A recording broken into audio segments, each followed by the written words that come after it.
Number 1. Pemberontakan PKI Madiun tahun 1948. Pemberontakan PKI pada tahun 1948 dipimpin oleh Musso. Tujuan pemberontakan ini untuk mendirikan pemerintahan Republik Soviet Indonesia yang berhaluan komunis. Pemberontakan ini dilatar belakangi jatuhnya kabinet Amir Syarifuddin sejak disepakatinya perjanjian Renville, sehingga menimbulkan kekecewaan terhadap Amir Syarifuddin dan pengikut-pengikutnya. Pada tanggal 18 September 1948, PKI berhasil menguasai kota Madiun, Jawa Timur. Namun, pemberontakan itu berhasil ditumpas dengan operasi yang dipimpin oleh Kolonel A.H. Nasution. Seluruh anggota PKI ditangkap dan dieksekusi massal. Amir Syarifuddin ditangkap dan dihukum mati, dan Musso ditembak mati saat akan melarikan diri. Number 2. Pemberontakan Darul Islam atau Tentara Islam Indonesia atau DITII. Pemberontakan DITII terjadi di 5 wilayah yang berbeda, yaitu DITII Aceh yang dipimpin oleh Tengku Daud Biro, DITII Jawa Barat yang dipimpin oleh Kartosuwiryo, DITII Jawa Tengah yang dipimpin oleh Amir Patah dan Kiai Sumolango yang dibawa gerakan pasukan Hizbullah, DITII Kalimantan Selatan yang dipimpin oleh Ibnu Hajar, dan DITII Sulawesi Selatan yang dipimpin oleh Kahar Mujakar. Sebenarnya, pemberontakan ini adalah 5 pemberontakan yang berbeda-beda.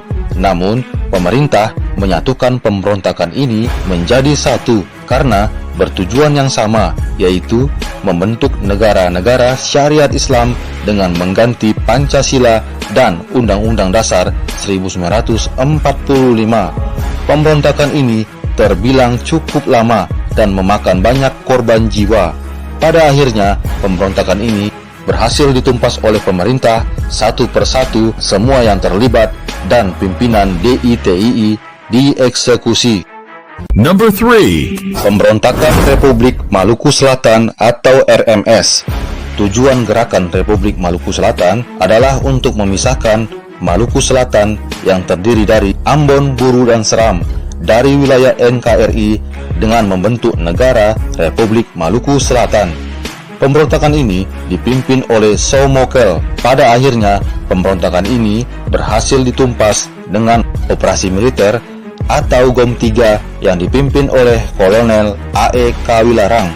Somokel sendiri berhasil ditangkap dan dieksekusi di Pulau Ubi, Kepulauan Seribu. Number 4. Pemberontakan Pemerintahan Revolusioner Republik Indonesia atau PRRI. Tujuan pemberontakan ini adalah untuk pemberlakuan otonomi daerah yang lebih luas di daerah Minangkabau. Pemberontakan ini dipimpin oleh Letkol Ahmad Hussein.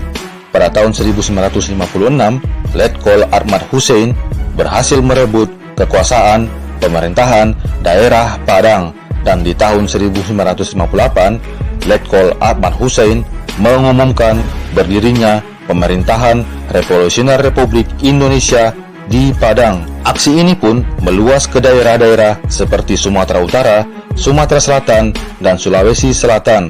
Namun, pemerintah Indonesia saat itu yang dipimpin Presiden Soekarno menganggap pemberontakan ini adalah gerakan separatis dan harus segera diselesaikan. Tidak seperti pemberontakan 3 sebelumnya, pemberontakan ini dilakukan pendekatan secara diplomatis. Pemerintah pusat melalui Jenderal Abdul Haris Nasution melakukan pendekatan secara diplomatis, yaitu membujuk tentara PRRI untuk menyerah dan kembali setia pada NKRI.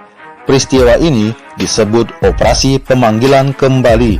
Akhirnya, pada tanggal 29 Mei 1961, Letkol Ahmad Hussein beserta 24.500 pengikutnya menyerahkan diri. Number 5. Pemberontakan Perjuangan Semesta atau Persemesta. Pemberontakan ini muncul terpicu oleh gerakan pemberontakan PRRI yang dipimpin oleh Letkol Ahmad Hussein. Gerakan ini dipimpin oleh Kolonel Vence Sumual. Alasan dilakukan gerakan ini untuk meminta pemerataan pembangunan daerah di wilayah Indonesia Timur, sebagaimana diketahui, pada saat itu pembangunan dilakukan hanya di Pulau Jawa saja.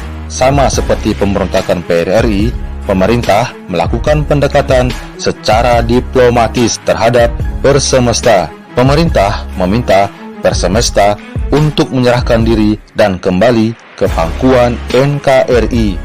Di tahun 1961, akhirnya Persemesta kembali ke pangkuan Ibu Pertiwi. Number 6. Pemberontakan Gerakan 30 September PKI atau G30 SPKI. Pemberontakan G30 SPKI adalah pemberontakan yang tidak pernah terlupakan sepanjang sejarah Indonesia. Gerakan yang terjadi hanya dalam satu malam ini menewaskan 10 putra terbaik bangsa, yang diantaranya 7 perwira tinggi militer. Pemberontakan ini bertujuan untuk mengkudeta pemerintahan resmi Indonesia. Pemberontakan ini dipimpin oleh Kolonel Untung dengan pasukan Cakrabirawa. Gerakan ini terjadi karena adanya isu Dewan Jenderal. Terdengar isu beberapa jenderal tidak puas terhadap pemerintahan Presiden Soekarno. Dan mengetahui hal itu, rencananya jenderal-jenderal tersebut akan dipanggil dan jika terbukti akan diadili. Namun kenyataannya